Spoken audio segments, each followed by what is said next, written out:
मेरी जिंदगी की कहानी शुरू करने से पहले आपको मेरे परिवार के बारे में थोड़ा बताना जरूरी है। हमारे परिवार में मैं, मेरे माता पिता, एक छोटा भाई और एक छोटी बहन है। कुल मिलाकर हम 2 भाई और एक बहन हैं। हमारा परिवार राजधानी ढाका के एक मध्यम इलाके में रहता था, बिल्कुल साधारण सा परिवार। बहुत से लोग सोच सकते हैं कि हमारे परिवार के सदस्य इतने कम क्यों हैं। दरअसल मेरी जिंदगी की कहानी बिल्कुल साधारण नहीं है। जन्म से ही मैंने ज्यादातर अपने माता पिता को ही देखा है, उनका प्यार महसूस किया है। लेकिन सिर्फ प्यार ही नहीं, उनके बीच का अलगाव भी बचपन से मेरी नजरों में आया। मेरी मां हिंदू धर्म के अनुयायी थीं और मेरे पिता मुस्लिम। मेरे पिता ने प्रेम विवाह किया था। मां ने अपने हिंदू परिवार को छोड़कर पिता का हाथ थामा और मुस्लिम रीति रिवाज के अनुसार शादी की। उसी प्यार का नतीजा है हम 2 भाई और एक बहन। लेकिन हमारे जन्म के बाद धीरे धीरे मां का झुकाव फिर से हिंदू धर्म की ओर बढ़ने लगा। वो नाना नानी से संपर्क बनाए रखती थीं और विभिन्न पूजा पाठ में हिस्सा लेती थीं। मेरा ननिहाल कुमिल्ला जिले में था, एक प्रभावशाली जमींदार परिवार में। वहां बहुत धन संपत्ति और प्रभाव था। मां बीच बीच में ननिहाल जाती थीं, पूजाओं में शामिल होती थीं, यहां तक कि कुछ पूजाएं पाठ वो खुद भी करती थीं। इसी बात पर अक्सर पिता और मां में झगड़ा होता था। पिता कभी भी ये बर्दाश्त नहीं कर पाते थे कि मां फिर से हिंदू पूजा करें। फिर भी झगड़ों के बावजूद दोनों हमें बच्चों को बहुत प्यार करते थे। हालांकि मां नाना नानी से संबंध रखती थीं, लेकिन नाना कभी हमारे घर मिलने नहीं आए। बचपन में हम कभी ननिहाल या दादीहाल नहीं गए, बस माँ बाप के प्यार में धीरे धीरे बड़े होते गए। इसी तरह मैं काफी बड़ा हो गया। उस समय मैं 9वीं कक्षा में पढ़ता था। मेरी जिंदगी में एक और बात थी। बचपन से ही माँ के एक बहुत करीबी परिचित थे, जो असल में एक कबीराज या तांत्रिक जैसे इंसान थे। वो हिंदू धर्म के अनुयायी थे और माँ उन पर बहुत विश्वास करती थी। वो कबीराज अक्सर हमारे घर आया करते थे। माँ उन्हें पसंद करती थीं, लेकिन इसी बात को लेकर पिता से उनका अक्सर झगड़ा होता था। अबू बार बार कहते थे, वो हिंदू आदमी मेरे घर क्यों आता है। वो आदमी अक्सर हमारे घर आता था, आकर हमेशा माँ से कहता, अपने बेटे नीरव को जरा संभाल कर रखना, उसकी राशि ज्यादा अच्छी नहीं है। उसकी जैसी राशि वाले लोगों को जिन परियां बहुत पसंद करती हैं, वे कभी भी तुम्हारे बेटे को पहचान सकती हैं और ले जा सकती हैं, इसलिए सावधान रहना। बचपन से ही वो तांत्रिक ये बातें मां से कहता आया था। इसी वजह से मां हमेशा मुझे लेकर डर में रहती थी। जब मैं क्लास 9th में था, उम्र से छोटा ही था, लेकिन देखने में काफी लंबा गोरा और चेहरा भी सुंदर हो गया था। तभी दुर्गा पूजा शुरू हुई। मैंने मां से कहा, मां मैं कुमिल्ला जाऊंगा। हम तब ढाका में रहते थे। हमारा फ्लैट अब्बू का खरीदा हुआ था। अब्बू ने मां से मोहब्बत करके अपना परिवार छोड़ दिया था। मेरे दादा दादी बहुत अमीर थे, उनका पुरानी ढाका में स्थायी मकान था, लेकिन अब्बू कभी मुझे या मेरे भाई बहनों को वहां लेकर नहीं गए। खैर, दुर्गा पूजा के समय मैं नानू के घर जाना चाहता था। मां पहले कई बहाने बनाकर मुझे सहेली के घर भेजना चाहती थी, लेकिन आखिरकार मुझे नानू के घर ही भेज दिया। हमारा ननिहाल शहर से बहुत दूर, बिल्कुल गांव में था। गांव बहुत सुंदर था, लेकिन वहां मुस्लिम परिवार बहुत कम थे। ज्यादातर लोग हिंदू थे। चारों तरफ बहुत से मंदिर थे। शांति भरा, एकदम सुकून वाला गांव था। गांव जाकर मुझे बहुत अच्छा लगा। मुझे तो वैसे भी घूमना फिरना पसंद था। प्रकृति, पक्षी, सब कुछ मेरा प्रिय था। इसलिए नानू के घर जाकर मेरा वापस आने का मन ही नहीं हुआ। मां बार बार लोगों को भेजती मुझे वापस लाने के लिए, लेकिन मैं जाता नहीं था। पूरी दुर्गा पूजा का उत्सव मैंने नानू के घर ही बिताया। इसी बीच खबर अब्बू तक पहुंच गई कि मैं नानू के घर चला गया हूं। ढाका वापस लौटने के बाद भारी झगड़ा शुरू हुआ। अब्बू ने गुस्से में मुझे मारा भी। तब मैं 9th क्लास में था। इतनी मार खाकर मैं गुस्से से जल उठा।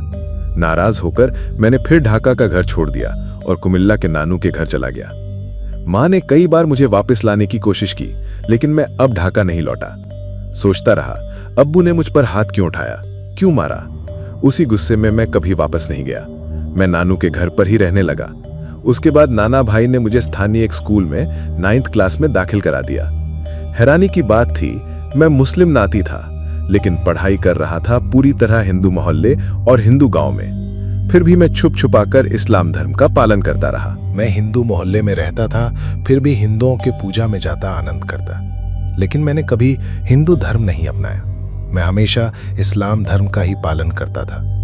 ये बात मेरी नानी की नज़रों से छिपी नहीं रहती थी। वो देखती थी कि मैं नमाज पढ़ता हूँ, इसलिए वो मुझे छुपकर नमाज पढ़ने का मौका देती थी ताकि मेरे नाना भाई को पता ना चले। इसी तरह दिन बीत रहे थे, क्लास 9 से लेके। बाद में मैं क्लास 10th में पहुंच गया। मेरा एक और भाई बहन था। उनसे मिलने के लिए न कभी कभी ढाका जाता था, लेकिन हमारे घर नहीं जाता था। माँ मुझे किसी अलग जगह ले जाती, वहीं भाई बहनों से बातें करता समय बिताता, लेकिन अब्बू से कभी बात नहीं करता, यहाँ तक कि उनका चेहरा भी नहीं देखता। उनके प्रति मेरे अंदर गहरी नाराजगी और गिला बैठ गया था। ननिहाल में रहते हुए 9th से 10th क्लास तक बहुत सी घटनाएं घटी। मुझे घूमना फिरना बहुत पसंद था। जेब में अगर 10 टका होता तो उसी में जहां तक जा सकता था घूम आता था। एक दिन जब मैं क्लास 10th में था, ननिहाल के पास एक बड़े तालाब धीगी के किनारे कुछ हिंदू लड़कों के साथ बैठा था। वहीं पास में शमशान घाट था। उस दिन चांदनी रात थी। उस जगह पर आमतौर पर लोग नहीं जाते थे। मैं उस समय छुपकर सिगरेट पिया करता था।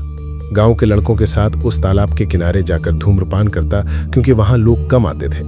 अगर किसी ने देख लिया तो नानी या नाना भाई से शिकायत हो जाती। इस डर से छुपकर वहीं सिगरेट पीता था। उस रात कितने बजे थे पता नहीं, लेकिन चांद की रोशनी से रात बहुत सुंदर लग रही थी। अचानक मैंने देखा कि तालाब के बीच से कुछ अजीब सा उठ रहा है, जैसे गर्म भात चावल की भाप की तरह धुएं सी लकीरें पानी के अंदर से ऊपर उठ रही थीं। पहले तो मैं हैरान होकर देखने लगा, फिर सबका ध्यान खींचा। वे डर कर बोले, ये जगह ठीक नहीं है, ये तो शमशान घाट है, यहां से चलो। मैं जाना नहीं चाहता था, लेकिन उन्होंने मुझे खींचकर दूसरी जगह ले गए। वहां जाकर मैंने पूछा, वहां से क्यों उठाकर लाए? जगह तो काफी अच्छी थी, बैठकर बातें करते। तब उन्होंने बताया, वो बहुत डरावनी जगह है। शमशान घाट के पास इस तालाब को सब परी की धीगी कहते हैं। विश्वास किया जाता है कि वहां परियां रहती हैं। मैंने हैरानी से पूछा, परी कैसी दिखती है? वो परियों की खूबसूरती और रूप रंग का वर्णन करने लगे। उनकी बातें सुनकर मेरे भीतर अजीब सा आकर्षण पैदा हुआ। बचपन से ही मैं काफी निडर था, ज्यादा डरपोक नहीं था, इसलिए उस जगह से आना नहीं चाहता था, लेकिन उन्होंने जबरदस्ती खींच लिया। परियों की खूबसूरती, उनका जीवन और उनका अलौकिक रूप, इन सब की बातें सुनकर मेरे मन में गहरा कुतूहल जाग उठा। क्या सच में परियां इतनी सुंदर और मोहक होती हैं? क्या सचमुच उस तालाब में परियां रहती हैं? ऐसे हजारों सवाल मेरे मन को घेरे रहते। लगभग 13-14 दिन बाद एक रात जब चांद ढल रहा था, मैं पढ़ाई कर रहा था। रात करीब 11 से 11:30 बजे का समय रहा होगा। खिड़की खुली थी। खिड़की से उस तालाब का एक हिस्सा साफ दिखाई दे रहा था। मैंने सोचा कि मैं तालाब दिघी के किनारे जाऊं, यानी अचानक वहां जाने की इच्छा हुई। लेकिन मैंने नानी भाई या नाना मामा को कुछ बताए बिना ही तालाब पर जाने की तैयारी की और सीधे निकल पड़ा। रास्ते में जब तालाब की तरफ बढ़ रहा था, तभी अचानक रास्ते पर एक भयानक सांप दिखा। जिंदगी में इतना बड़ा सांप मैंने कभी नहीं देखा था, सिर्फ टीवी चैनलों पर देखा था, लेकिन सामने से ऐसा डरावना सांप कभी नहीं देखा। उसे देखकर मैं डर से जड़ हो गया। तुरंत वहां से भागकर घर लौट आया। अगले दिन दोस्तों को घटना बताई। वे चौंक कर बोले, तू वहां क्यों गया था? किस्मत अच्छी है कि बचकर लौट आया। वो कोई साधारण सांप नहीं था, वो असल में जिन था। वे उस तालाब की रखवाली करते हैं, किसी को अकेले अंदर नहीं जाने देते। तू अकेला गया था, इसलिए तुझे डर दिखाकर भगा दिया। गनीमत है कि तू बच गया, फिर कभी वहां मत जाना। मैंने हैरानी से पूछा, तुम्हें कैसे पता चला कि वो जिन था? तब स्कूल के एक और दोस्त ने कहा, देख, अगर वो जिन होगा और तू उससे कहेगा जा, हट जा, तो वो चला जाएगा, लेकिन अगर असली सांप हुआ तो जरा भी नहीं हिलेगा। उस समय मेरे अंदर अजीब कुतूहल था। सोचा मैं इसे आजमाऊंगा। सच में वो जिन है या सांप, ये जांच कर देखूंगा। अगली ही रात में फिर तालाब के किनारे चला गया। उसी जगह पर जाकर देखा, वही सांप फिर खड़ा है। वो सांप बिल्कुल अलग तरह का था, हल्का सुनहरी रंग का, और आम सांप की तरह बिल्कुल भी नहीं।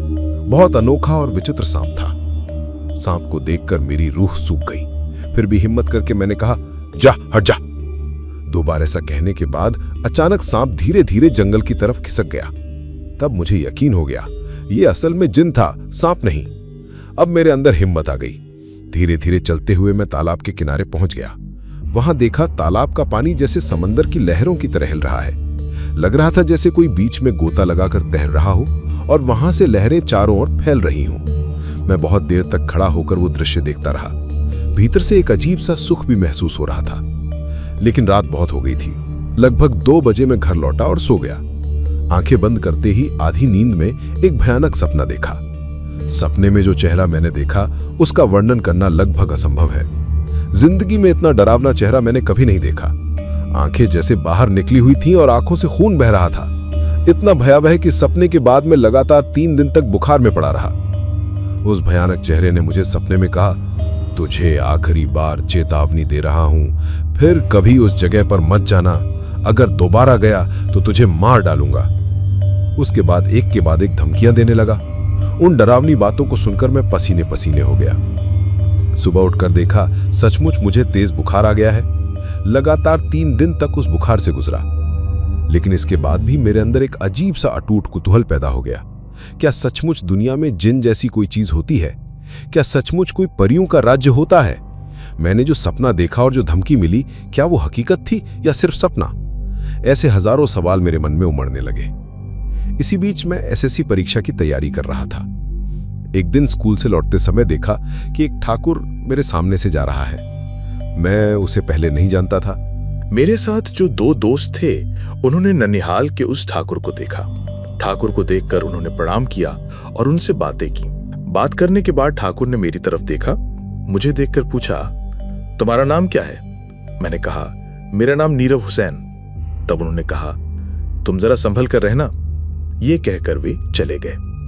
ठाकुर के चले जाने के बाद मैंने अपने दोस्तों से कहा, अरे हम तो तीनों साथ थे, लेकिन उसने तुम लोगों से कुछ नहीं कहा, सिर्फ मुझे ही क्यों सावधान किया? तब दोस्तों ने कहा, तुझे सावधान करने का बड़ा कारण है, तू थोड़ा ज्यादा निडर है, इसी वजह से उसने तुझे चेताया, तू सावधानी से रह। मैंने तब पूछा, असल में ये ठाकुर महाशय कौन है, क्या मैं जान सकता हूं? दोस्तों ने बताया, वे हमारे इलाके के एक मशहूर तांत्रिक हैं, वे जिन परियों का काम करते हैं। मैंने पूछा, वो किस मंदिर में रहते हैं? उन्होंने कहा, यही मंदिर में रहते हैं, लेकिन हमेशा नहीं, ज्यादातर समय भारत में रहते हैं। कभी कभी यहाँ आते हैं, 5-7 दिन या 10 दिन रहते हैं, फिर चले जाते हैं। मैंने सोचा मैं उनसे मिलूंगा। अगले दिन स्कूल से लौटकर कपड़े बदलकर मंदिर के पास गया। मैं पूजा नहीं करता, हिंदू धर्म भी नहीं मानता, फिर भी मंदिर में जाकर देखा कि वे पूजा कर रहे हैं। उस समय असर की नमाज का वक्त निकल चुका था। मैंने उन्हें देखकर प्रणाम किया। उन्होंने जवाब दिया। मैंने पूछा, आप कैसे हैं? उन्होंने कहा, हाँ अच्छा हूं। मैंने कहा, ठाकुर साहब आपसे थोड़ी बात करना चाहता हूं। उन्होंने बहुत विनम्रता से कहा, ठीक है बोलो। मैंने कहा, मैं बचपन से थोड़ा साहसी स्वभाव का लड़का हूं, मेरे अंदर जिन्न परियों को लेकर बहुत कुतूहल है। मैं जानना चाहता हूं कि जिन्न कहाँ रहते हैं, क्या खाते हैं, क्या उनके भी घर होते हैं, क्या वे हमारी तरह संतान पैदा करते हैं, उनका जीवन कैसा होता है। मेरी बात सुनकर वे हल्के से मुस्कुराए। फिर मुझे मंदिर के कोने में ले जाकर समझाया, देखो जिन्नों के बारे में जितना कम जानो उतना अच्छा, क्योंकि वे ज्यादातर वक्त इंसान का नुकसान करते हैं, फायदा बहुत कम, इसलिए इस बारे में कम से कम जानना ही भला है। मैंने कहा, ठाकुर महाशय मैं सचमुच जानना चाहता हूँ, मेरे अंदर जबरदस्त कुतूहल है, मैं जिन बुलाने का मंत्र सीखना चाहता हूँ। ये सुनकर वो थोड़े गुस्से में बोले, नहीं ये सब अच्छा नहीं, ऐसी बातें कभी मन में मत लाना। फिर मुझे थोड़ा अनदेखा करके विदा कर दिया। उस रात मेरे मन में और भी पक्का हो गया, मुझे जानना ही होगा क्या वाकई जिन का अस्तित्व है या ये सब सिर्फ सपना और कहानी है। मुझे सच साबित करना होगा। अगले दिन मैं स्कूल नहीं गया। दोपहर लगभग 2 बजे फिर मंदिर के पास पहुंचा। वहां फिर तांत्रिक से मुलाकात हुई। मैंने उनसे कहा, आप मुझे ये सब सिखाइए, अगर नहीं सिखाएंगे तो मैं फिर से तालाब के किनारे जाकर सीधे देखूंगा। उन्होंने तुरंत चेतावनी दी, अगर वहां गए तो वे तुझे मार डालेंगे। मैंने कहा, ठीक है मार डालें, फिर भी मैं जाऊंगा। उन्होंने मुझे बहुत समझाया, लेकिन मैंने कुछ नहीं सुना। तब उन्होंने मुझे एक तावीज पहनाया और बोले, आज रात के बाद अगर तेरे अंदर हिम्मत बची तो कल इसी वक्त मेरे पास आना। अगर कल इस तावीज को पहनकर मेरे पास आ सका तो मैं तुझे मंत्र सिखाऊंगा, लेकिन याद रख, तावीज मत उतारना, इसे पहनकर ही रात की नींद लेना। मैं हैरान होकर सोचने लगा, तावीज पहनकर सोने में ऐसी क्या बात है कि उन्होंने इतना डराया। उन्होंने सख्ती से कहा, अगर ये तावीज कल शाम तक तेरे शरीर पर रहा और इस तावीज के साथ तू मेरे पास आ गया तो मैं तुझे मंत्र सिखाऊंगा। मैंने मन ही मन ठान लिया, चाहे जान चली जाए लेकिन ये तावीज नहीं उतारूंगा। मैं इसी तावीज के साथ कल उनके पास लौटूंगा। तावीज पहनकर मैं ननिहाल लौट आया। रात को वहीं सो गया। रात काफी हो चुकी थी, मुझे नींद आ रही थी। अचानक सपने में देखा 4 आदमी मेरी तरफ बढ़ रहे हैं। उनके चेहरे बेहद डरावने थे। आते ही उन्होंने मुझे पकड़ लिया। दोनों ने मेरे हाथ जकड़ लिए और बाकी 2 ने मेरे पैर। फिर अचानक मुझे उठाकर आसमान की तरफ ले गए। आसमान में ले जाकर उन्होंने मुझे एक अजीब जगह पर बैठा दिया। चारों तरफ घना अंधेरा, इतना अंधेरा कि हाथ बढ़ाने पर हाथ भी दिखाई न दे। जिंदगी में इतना डरावना अंधेरा मैंने कभी नहीं देखा था। उसी अंधेरे में अचानक मेरे सामने एक विशाल भयानक सांप आकर खड़ा हो गया। ऐसा सांप मैंने कभी जीवन में नहीं देखा। सांप मेरे नाक मुंह के पास फन उठाकर खड़ा हो गया और पूरे शरीर को लपेट लिया। मैं बचने के लिए जोर जोर से चिल्ला रहा था, अपने परिवार को पुकार रहा था, लेकिन कोई मुझे बचाने नहीं आया। एक समय अचानक उस सांप ने मेरे सिर पर काट लिया और सिर को निगल गया। बस इतना ही देखा और उसी पल मेरी नींद खुल गई। नींद खुलने के बाद मैं बुरी तरह कांप रहा था। खुद से पूछ रहा था, ये मेरे साथ क्या हुआ? मैंने आखिर देखा क्या? सारी रात नींद नहीं आई। डर के मारे जैसे तैसे रात कटी और सुबह हो गई। मंदिर की घंटियां बजने लगी। मैं तुरंत उठ खड़ा हुआ। तय किया कि शाम तक का इंतजार नहीं करूंगा, सुबह सुबह ही मंदिर चला जाऊंगा। वहां जाकर देखा तांत्रिक पूजा कर रहे थे। मैं उनके पास गया और सब बता दिया, रात को मेरे साथ क्या हुआ। उन्होंने सुनकर कहा, तुमने सपने में जो देखा अगर वो हकीकत में हो जाए क्या सह पाओगे? मैंने कहा, अगर हकीकत में होगा तो होने दो, दिक्कत क्या है? उन्होंने पूछा, तो क्या तुम्हें डर नहीं लगा? मैंने कहा, डर तो लगा लेकिन मैं सह सकता हूं। फिर उन्होंने कहा, तो क्या तुम अब भी ये सब सीखना चाहते हो? मैंने कहा, हां मैं सीखना चाहता हूं। उन्होंने कहा, ठीक है, लेकिन दोपहर में आना, जब सूरज बिल्कुल सिर के ऊपर होगा तब मेरे पास आना। मैं वहां से लौट आया। दोपहर में फिर मंदिर की तरफ चल पड़ा। मेरे नाना नानी सोच रहे थे कि शायद मैं अब हिंदू धर्म मानने लगा हूं और पूजा करने मंदिर जा रहा हूं, इसलिए वे मुझसे बहुत प्यार से बातें कर रहे थे। जब मैं दोपहर में मंदिर की ओर जा रहा था तो एक सुनसान जगह से होकर गुजरना पड़ा। चारों तरफ सन्नाटा, जैसे कोई जंगल हो। अचानक देखा एक औरत बैठी है, सफेद कपड़े में, सिर पर घूंघट डाला हुआ। वो नीचे की ओर देख रही थी और मुझे बुलाकर कहने लगी, बेटा जरा इधर आओ। मैं पास जाकर बोला, ठाकुर माँ, मैं तो आपको पहचान नहीं पा रहा हूं, आप कौन हैं? महिला बोली, मुझे उस तालाब के पार पहुंचा दो। वो तालाब के पास बैठी बार बार मुझसे मदद मांग रही थी।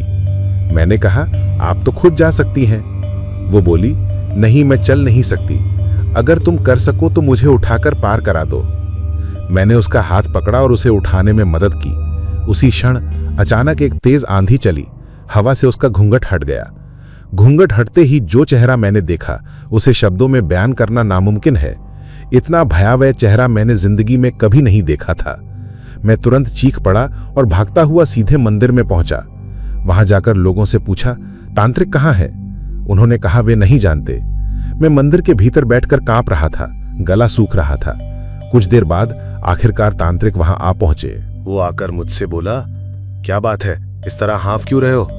मैंने कहा, मेरे साथ क्या हो रहा है ये तो आप अच्छी तरह जानते हैं। उन्होंने जवाब दिया, हाँ मैं जानता हूं, तुम पहले हाथ मुंह धोकर आओ। मैं धुलकर आया और पूछा, अब मेरे साथ असल में क्या हो रहा है? क्या आप मुझे परख रहे हैं? उन्होंने कहा, हाँ। मैंने कहा, मतलब ये सब आप ही करवा रहे हैं? उन्होंने फिर कहा, हाँ। मैंने पूछा, आप मुझे ये सब परीक्षा क्यों दे रहे हैं? उन्होंने कहा, क्योंकि जिन बुलाना या जिन से बात करना कमजोर दिल वालों के लिए नहीं होता। ये काम सिर्फ बहुत साहसी लोग कर सकते हैं, और तुम साहसी हो या नहीं वही जांच रहा हूं। अगर चाहूं तो तुम्हें ये सब सिखा सकता हूं, लेकिन मेरी एक शर्त है। मैंने कहा, ठीक है, शर्त क्या है बताइए, मैं मान लूंगा। उन्होंने कहा, तुम्हें मेरा धर्म अपनाना होगा। मैंने कहा, लेकिन मैं तो आपके धर्म में ही हूं। उन्होंने कहा, नहीं, तुम मुस्लिम धर्म मानते हो, कभी कभी नमाज पढ़ते हो, तुम हिंदू नहीं हो। मैंने तब कहा, अब ठीक है, अगर इन बातों को जानने के लिए धर्म छोड़ना पड़े तो मैं छोड़ दूंगा, कोई समस्या नहीं, क्योंकि मैं वैसे भी हिंदू परिवार में रह रहा हूँ, हिंदुओं के साथ उठता बैठता हूँ, सब कुछ बांट कर करता हूँ, इसलिए हिंदू बनने में मुझे कोई आपत्ति नहीं। इतना कहने पर उन्होंने कहा, अच्छा ठीक है, अगर तुम ये मानते हो तो मैं तुम्हें सिखाऊंगा। इसके बाद उन्होंने मुझे धीरे धीरे सिखाना शुरू किया। 1 दिन, 2 दिन, 3 दिन, इस तरह लगभग 20-25 दिनों में उन्होंने मुझे बहुत कुछ सिखा दिया। इस दौरान मैं जिन की मौजूदगी महसूस करने लगा, उन्हें बुला सकता था। हालांकि सब कुछ नहीं कर पाता था, लेकिन लगभग 60% तक सीख चुका था। आते जाते नानू को बात का अंदाजा हो गया।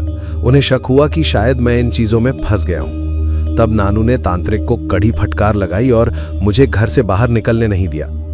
फिर आगे परीक्षा नजदीक आने के कारण मैंने सब कुछ छोड़कर पढ़ाई पर ध्यान दिया। SSC की परीक्षा दी। परीक्षा के बाद पता चला कि तांत्रिक वापस भारत चला गया है। मैं इंतजार करता रहा, लेकिन वो वापस नहीं आया। फिर एक दिन माँ मुझे लेने आई और बोली, तेरे अब्बा बीमार हैं, चल। मैं जाना नहीं चाहता था, लेकिन माँ जबरदस्ती मुझे ढाका ले आई। ढाका आने के बाद अब्बा ने मुझे गांव जाने नहीं दिया। उन्होंने कहा, चूंकि SSC पास कर लिया है, अब ढाका में कॉलेज में दाखिला लो। मैंने मान लिया और कॉलेज में दाखिला ले लिया। नतीजा आया, मैं B ग्रेड से पास हुआ। अच्छा तो नहीं कर पाया, लेकिन कॉलेज में दाखिला मिल गया। इसके बाद अब्बा के साथ रिश्ता धीरे धीरे सामान्य हो गया। मैंने फिर से मुस्लिम धर्म का पालन शुरू किया, नमाज पढ़ता, कुरान पढ़ता। फिर भी मन ही मन सोचता, मैं असल में किस धर्म का हूँ, खुद भी ठीक से समझ नहीं पाता था। खैर, समय गुजर रहा था।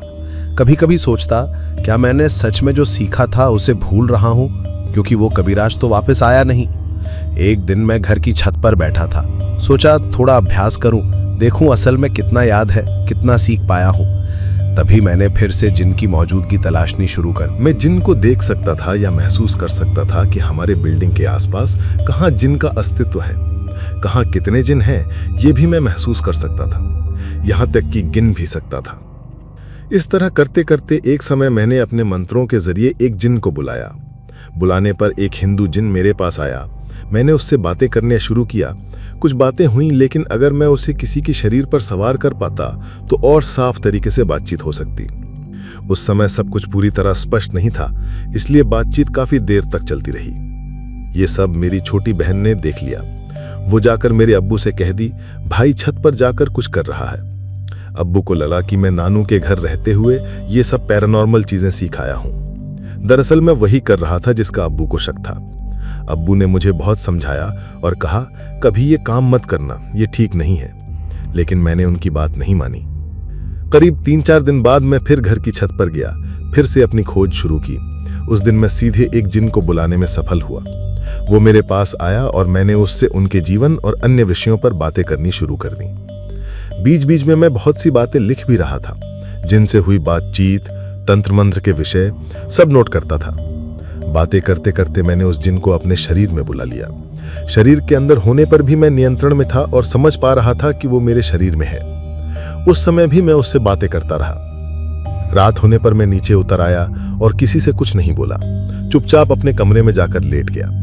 लेटने के बाद भी आंखें बंद करके उससे बातें कर रहा था। लेकिन जिन कॉपियों और किताबों में मैं ये सब लिखता था, वे मेरे कमरे में नहीं बल्कि ड्राइंग रूम की एक दराज में रखी थी। जिनके मेरे शरीर में रहने की एक निश्चित अवधि थी। उस समय के भीतर ही उसे निकालना जरूरी था।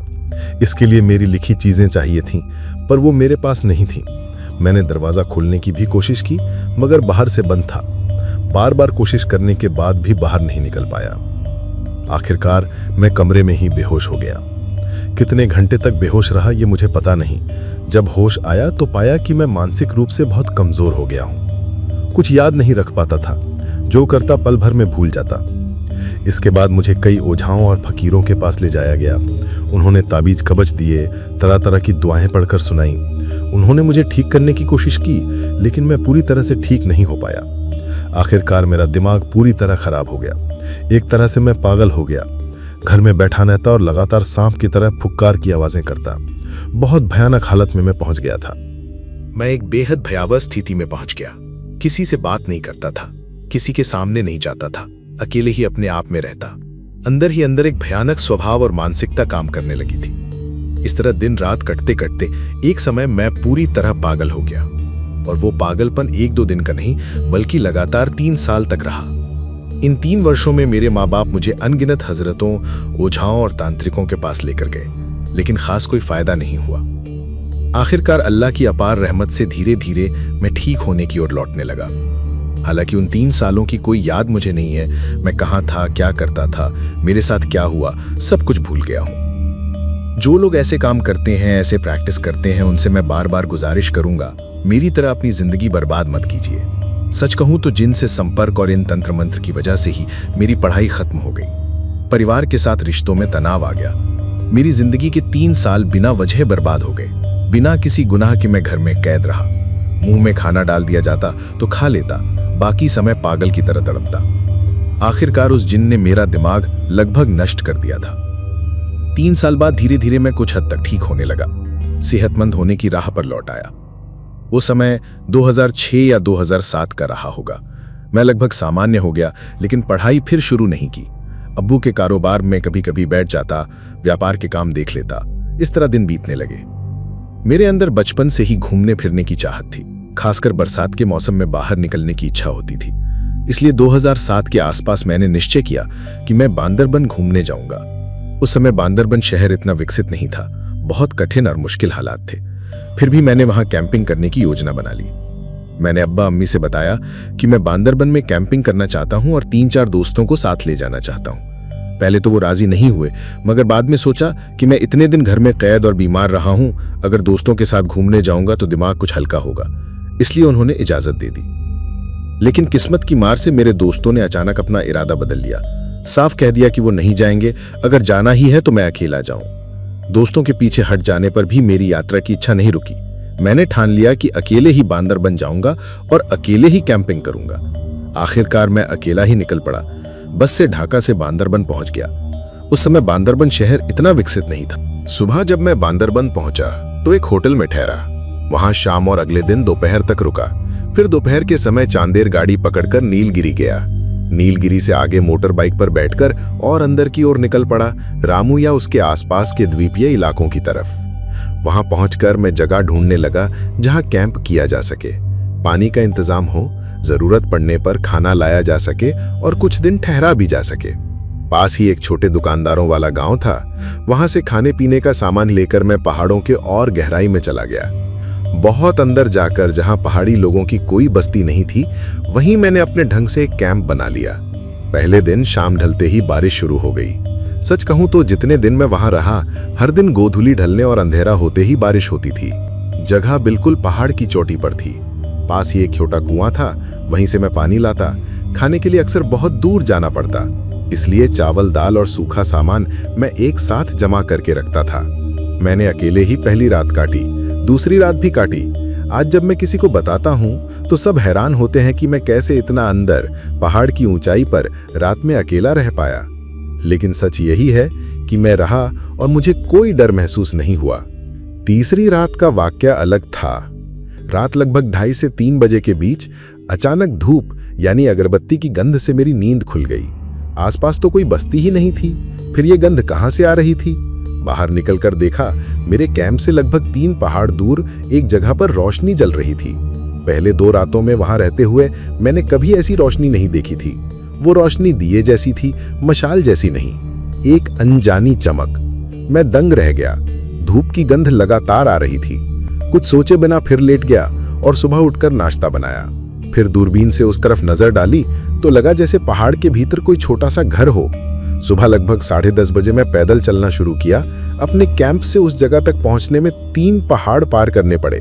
बहुत वक्त लग गया, लेकिन पास पहुंचकर देखा उस तरफ कोई घर नहीं, चारों ओर भी कुछ नहीं, बस दूर, काफी दूर एक चकमा बस्ती नजर आई। उस जगह पर पहुंचने के बाद मैंने देखा कि वहां एक छोटे से मंदिर जैसा कुछ है। मंदिर के सामने कुछ फूल रखे थे। देखकर लग रहा था कि रात को किसी ने वहां पूजा की है। फिर मेरे मन में सवाल आया कि इतनी रात में यहां कौन पूजा कर सकता है? फूल भी अब तक ताजा ही पड़े थे। दाएं बाएं नजर दौड़ाई, मगर कहीं कोई नजर नहीं आया। चारों ओर एकदम सन्नाटा। तभी मैंने वहां से एक फूल उठा लिया। फूल को नाक से लगाते ही मुझे एक अजीब सी गंध महसूस हुई। वो सामान्य फूल की खुशबू नहीं थी, बिल्कुल अलग और अनजानी महक थी। उस गंध को पाकर मैं हैरान रह गया। आसपास कोई नहीं था, फिर भी वो खुशबू बार बार आ रही थी। तभी मैंने वहां से लौटना शुरू किया, लेकिन लौटते समय अचानक देखा एक भयानक आकार का विशाल सांप एक पेड़ से लिपटा फन उठाए खड़ा है। उसे देखते ही मैं डर गया और जल्दी जल्दी पीछे हटते हुए वहां से बाहर निकल आया। फिर पीछे मुड़कर देखने की हिम्मत नहीं हुई। लेकिन ठीक उसी रात, आधी रात को मेरी नींद अचानक खुल गई। मेरी नाक के पास वही खुशबू फिर से आ रही थी। खुशबू इतनी तीव्र थी कि मैं उठकर तंबू से बाहर निकल आया। बाहर जाकर देखा, पहले की तरह ही दूर एक जगह रोशनी जल रही थी, जैसे कोई पूजा कर रहा हो। रोशनी, धूप की गंध और अजीब सा माहौल सब ने मुझे उलझन में डाल दिया। तब मैंने खुद से सवाल करना शुरू किया, आखिर ये सब क्या है? पहले जो शोध या विद्या मैंने सीखी थी, सब जैसे दिमाग से गायब हो गई थी।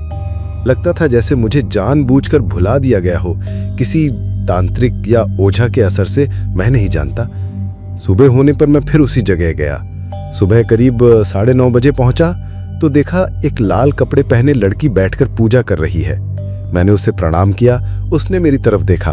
वो बेहद सुंदर चकमा जनजाति की लड़की थी। मैंने कहा, दीदी आप अच्छी हैं ना?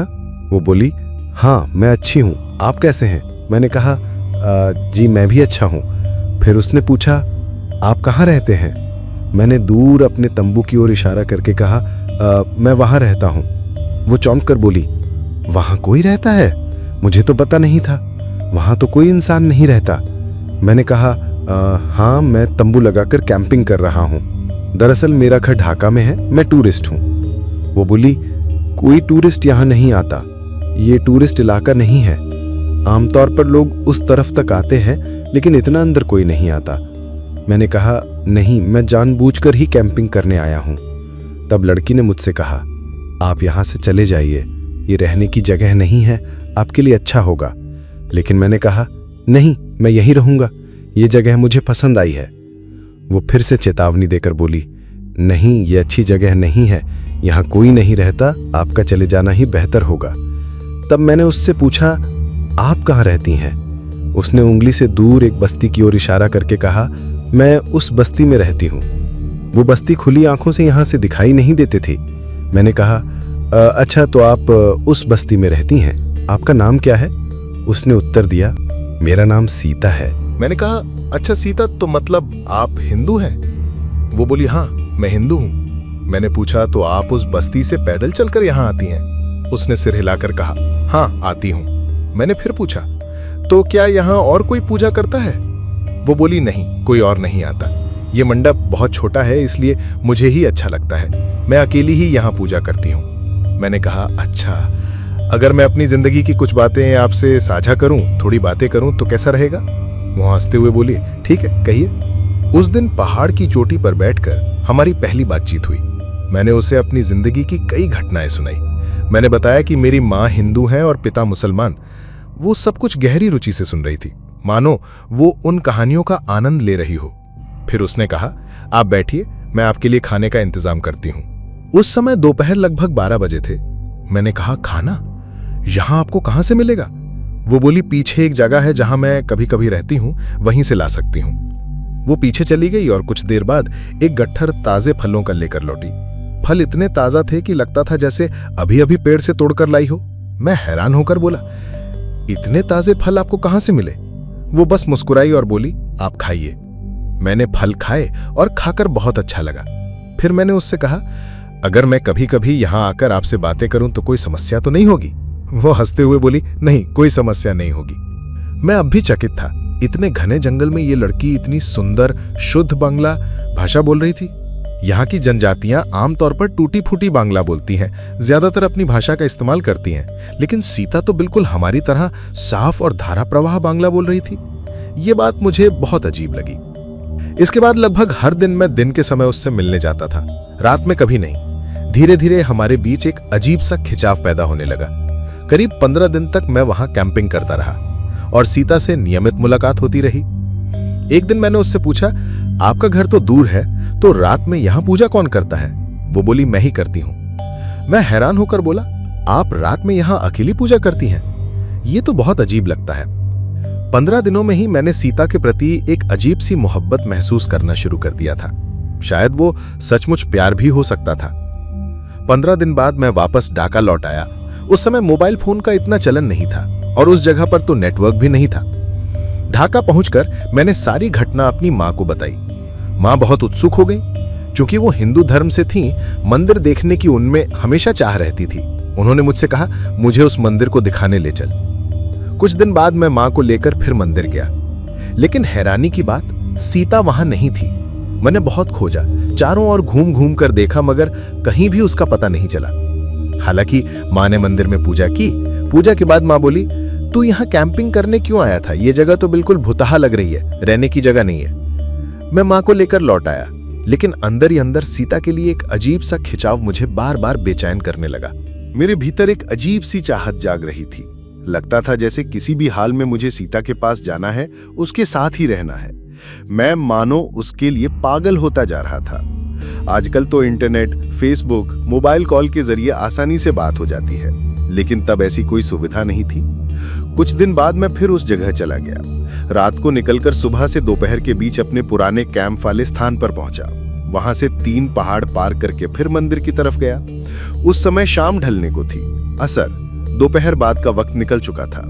मंदिर वही था, चारों ओर सब कुछ वैसा ही था, लेकिन लड़की कहीं दिखाई नहीं दी।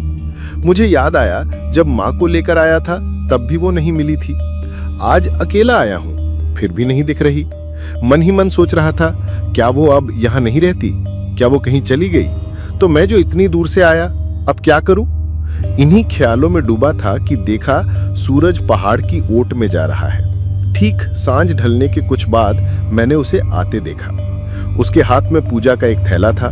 मैंने कहा, मैं तो बहुत देर से खड़ा हूं, आप कब आएंगी? वो मीठी मुस्कान के साथ बोली, अभी तो आई हूं, शाम के बाद। फिर हम दोनों ने मिलकर पूजा की। पूजा के बाद उसने पूछा, अब तो आप कैंप भी नहीं कर रहे, फिर यहां क्यों आते हैं?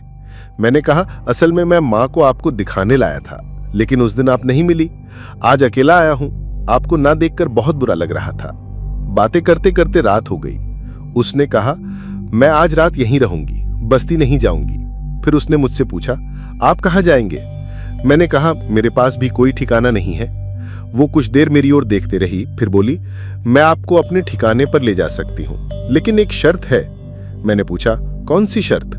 वो बोली, जहां मैं रहती हूं उस जगह का पता आप कभी किसी को नहीं बताएंगे। मैंने कहा, ठीक है, मैं किसी को नहीं बताऊंगा। इसके बाद वो मुझे पहाड़ के पीछे एक गुफानुमा जगह पर ले गई।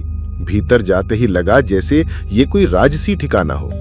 इतना सुंदर, इतना सुसज्जित, मानो सच में कोई राजमहल हो। मैं हैरान होकर बोला, वाह, इस छोटी सी गुफा के अंदर आपने इतनी सुंदरता से सब सजा रखा है।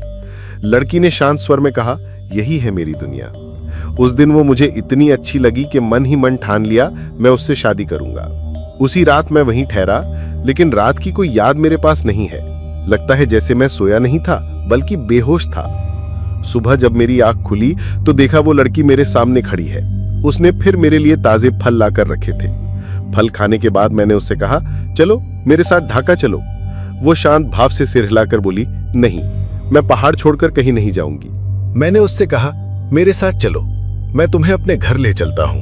वहां मेरी मां है, पिता है, मैं तुम्हें उनसे मिलवाऊंगा। तुम तो सिर्फ पहाड़ में रहती हो, लेकिन पहाड़ के बाहर भी एक दुनिया है। मैं तुम्हें उस दुनिया से परिचित कराऊंगा। लड़की ने उत्तर दिया, नहीं, मैं नहीं जाऊंगी, लेकिन अगर आपको अच्छा लगे तो आप यहां कुछ दिन और रह सकते हैं, मगर मैं कहीं नहीं जाऊंगी। इसके बाद मैं वहीं उसके साथ रहने लगा। हम पूजा करते और वो मुझे खिलाती, सिर्फ फल। ये फल वो कहां से लाती थी मैं नहीं जानता था। दिन बीतते गए, 1 दिन, 2 दिन, 3 दिन। वो कभी कभी मुझसे पूछती, आप क्या शहर वापस नहीं जाएंगे? लेकिन मेरे भीतर शहर लौटने की कोई इच्छा ही नहीं उठती थी। मुझे वो लड़की इतनी पसंद आ चुकी थी कि शब्दों में बयान करना मुश्किल था। वो मेरी देखभाल करती, मुझे खिलाती, कभी कभी अपने गांव से भोजन लाती। मैं उसी गुफा में रहता, पूजा करता और उसका साथ पाता। मेरे मन में कभी भी उसके लिए कोई गलत ख्याल नहीं आया। हमेशा यही सोचता था, एक दिन मैं उससे शादी करूंगा परिवार बसाऊंगा और हमेशा साथ रहूंगा। इस तरह करीब 2 महीने बीत गए। गुफा के भीतर बिताए गए वो 60 दिन मुझे मानो 60 घंटे जैसे लगे। समय कैसे बीत गया ये सिर्फ अल्लाह ही जानता है।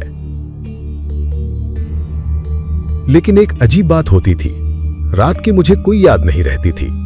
मैं सोता और फिर सुबह उठता, पर रात में क्या हुआ उसका कुछ भी स्मरण नहीं होता था। बस दिन की बातें याद रहती थीं और अक्सर मेरे शरीर पर छोटे छोटे दांतों के निशान मिलते, जैसे किसी बच्चे ने काट लिया हो। मैंने सीता से पूछा, ये काटने के निशान कहां से आते हैं? वो कहती, यहां बहुत से कीड़े मकोड़े हैं, शायद वही काटते हैं। फिर एक दिन सुबह सीता ने मुझसे कहा, तुम्हारे पिता बहुत बीमार हैं, क्या उन्हें देखने नहीं जाओगे? तभी अचानक मुझे अपने परिवार की याद आई। इतने दिनों से मैंने मां, पिता, भाई बहनों की बिल्कुल परवाह ही नहीं की थी, लेकिन उसी क्षण मानो होश लौट आया। मैंने कहा, हां मैं जाऊंगा। उससे बात करके उस सुबह मैंने विदा ली। जाते समय सीता अजीब ढंग से मेरी ओर देखती रही, मानो बहुत भावुक हो गई हो। मैंने उससे कहा, 2 दिन बाद फिर आऊंगा। फिर मैं बांदरबन शहर लौटा और वहां से ढाका के लिए रवाना हो गया। ढाका घर पहुंचकर पता चला कि पिता सचमुच 3 दिन से अस्पताल में भर्ती है। पिता को देखने गया तो मेरे मन में अचानक सवाल उठा, हमारे घर में तो मोबाइल फोन है ही नहीं और जहां मैं था वहां तो नेटवर्क भी नहीं चलता। तो फिर सीता को कैसे पता चला कि मेरे पिता अस्पताल में बीमार पड़े हैं? मैं कुछ भी समझ नहीं पा रहा था। जब मां के पास गया तो मां ने मुझे बहुत डांटा। इतने दिनों तक मैं कहां था, कुछ भी परिवार के किसी सदस्य को नहीं बताया था। दरअसल मैं हमेशा से परिवार का अवज्ञाकारी बेटा था। जब जहां जाने का मन करता वहीं चला जाता, घर पर नहीं टिकता, किसी की बात नहीं सुनता, सब कुछ अपनी मर्जी से करता था। मैं तब अस्पताल जाकर माँ से बोला, माँ एक बात समझ नहीं आ रही, सीता को कैसे पता चला कि अब्बू अस्पताल में भर्ती हैं? वही तो मुझे कह रही थी कि अब्बू अस्पताल में है इसलिए मैं जल्दी जाऊं। माँ ने तब कहा, तुझे मैं एक जगह ले जाऊंगी। शाम को अब्बू को अस्पताल में छोड़कर माँ मुझे एक कविराज के घर ले गई। इस कविराज पर माँ हमेशा से विश्वास करती थी। वो एक तांत्रिक हिंदू का बेटा था, उम्र लगभग 30-35 साल रही होगी। जब मैं उसके पास पहुंचा, उसने मेरे शरीर पर छोटे छोटे काटने जैसे निशान देखे। उसने हाथ से उन जगहों को छुआ और एक तरह का पानी लगाया। फिर मेरी माँ से बोला, आपके बेटे को तो अल्लाह ने बचा लिया है, लेकिन ध्यान रखना ये ताबीज हमेशा इसके हाथ में रहना चाहिए, कभी भी ना खुले, नहीं तो ये मर सकता है। इसके शरीर का लगभग सारा खून पी लिया गया है। इसके अंदर अब मुश्किल से ही खून बचा है। अगर संभव हो तो इसे कुछ खून दीजिए। सचमुच उस समय मेरा शरीर बेहद कमजोर हो गया था। चेहरा पीला पड़ चुका था, लगता था जैसे शरीर में बिल्कुल खून नहीं है। मैंने सोचा शायद पहाड़ों में रहने की वजह से ऐसा हुआ होगा। बाद में अस्पताल जाकर माँ ने मुझे अपना खून दिया। कुछ दिन बाद मैंने देखा कि माँ अक्सर उस कविराज से चुपके बातें करती रहती थीं। वो क्या कहती थीं मुझे पता नहीं था। फिर 5-7 दिन बीत गए, अब्बू कुछ हद तक ठीक हो गए। मैंने माँ से कहा, माँ मैं फिर से पहाड़ पर जाऊंगा, शायद 1-2 महीने बाद लौट आऊंगा। लेकिन माँ अचानक बोली, नहीं मैं तेरे साथ जाऊंगी। मैंने कहा, तुम मेरे साथ क्यों जाओगी? तुम्हारे जाने की कोई जरूरत नहीं। माँ बार बार जिद करने लगी। जब मैंने साफ मना किया तो उन्होंने अचानक मुझे जोर से एक थप्पड़ मार दिया। जिंदगी में ये पहला मौका था जब माँ ने मुझे मारा था। उससे मैं बोली, घर से एक कदम भी बाहर नहीं जाएगा। उन्होंने मुझे लगभग नजरबंद कर दिया। फिर उसी दिन शाम को माँ ने हमारे एक रिश्तेदार मुस्लिम परिवार की लड़की के साथ मेरी शादी का इंतजाम कर दिया। मैंने कहा, मैं किसी मुस्लिम लड़की से शादी नहीं करूंगा, मैं तो सीता से ही शादी करूंगा।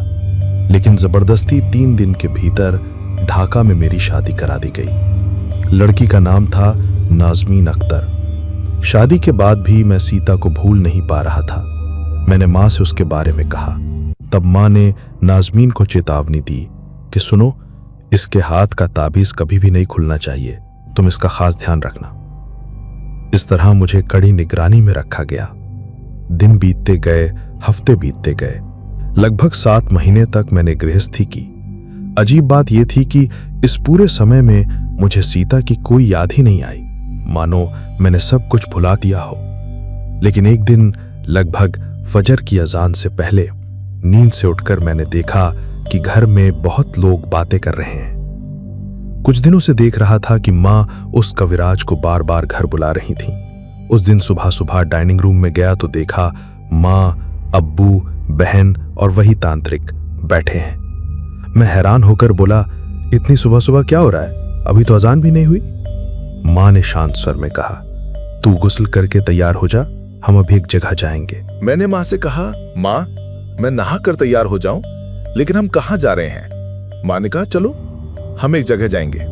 मैंने पहले कहा, नहीं मैं नहीं जाऊंगा, लेकिन माँ जोर जबरदस्ती करने लगी, धमकाते हुए मुझे तैयार करवाया। फिर मैंने फिर से पूछा, माँ हम कहाँ जा रहे हैं? माँ ने कहा, बांदरबन में जिस गुफा में तुम रहते थे उसी गुफा को देखने जाएंगे। मैं तुरंत बोला, नहीं माँ मैं वहां नहीं जाऊंगा, मैं अब कभी वहां नहीं जाऊंगा। माँ ने कहा, चलो चलते हैं, तू तो कहा था कि जगह को फिर से देखना चाहता है, चल।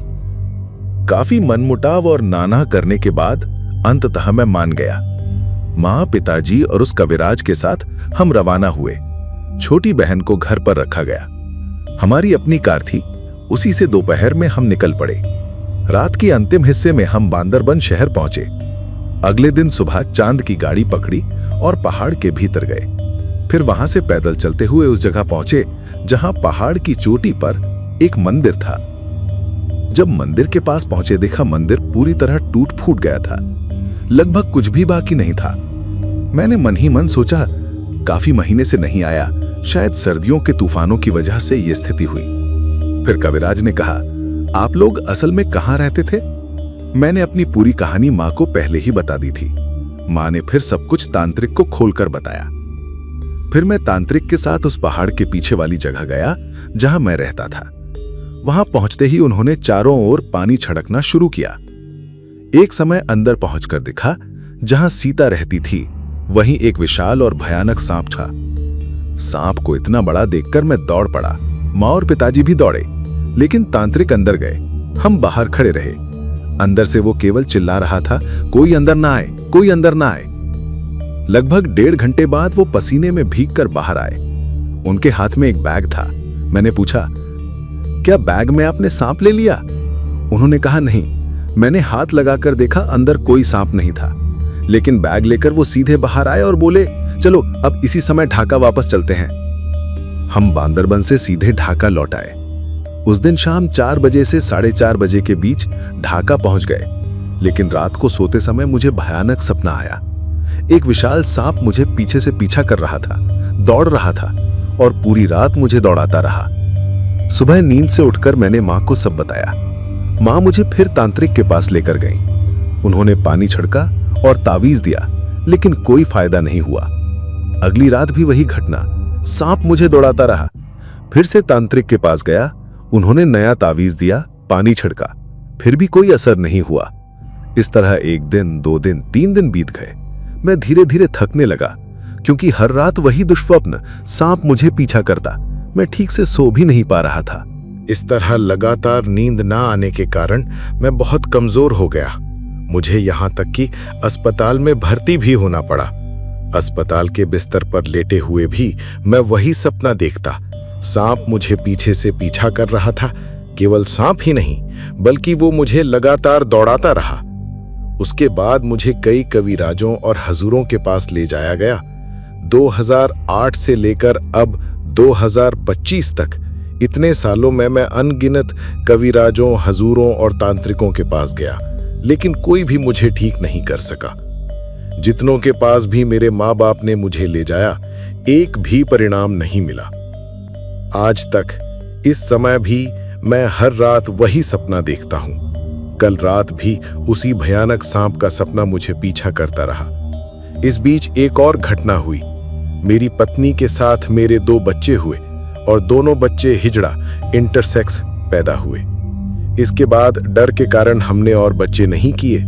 अब भी मेरी शादीशुदा जिंदगी है। मेरी पत्नी नाज़मीन मुझे प्यार करती है, वो मेरे साथ है, हमारा परिवार चलता है। लेकिन बच्चे होने के बारे में सोचते ही डर लगता है। नाज़मीन भी बच्चे करने से डरती है। मैं इस अभिशाप से किसी भी तरह मुक्ति नहीं पा रहा हूँ। हर रात केवल सांप का सपना देखता हूं और मेरे 2 बच्चे हिजड़ा पैदा हुए। यही मेरे जीवन की सच्चाई है। बांग्लादेश में जितने भी कविराज और तांत्रिक हैं, ऐसा कोई नहीं है जहां मैं गया न हूं। मैं यहां तक कि भारत भी गया, नेपाल के एक बौद्ध तांत्रिक के पास भी गया, लेकिन कहीं भी कोई समाधान नहीं मिला। पैसों की कमी नहीं है, मेरे पिता के पास बहुत पैसा है, फिर भी मैं इस पीड़ा से मुक्त नहीं हो पाया।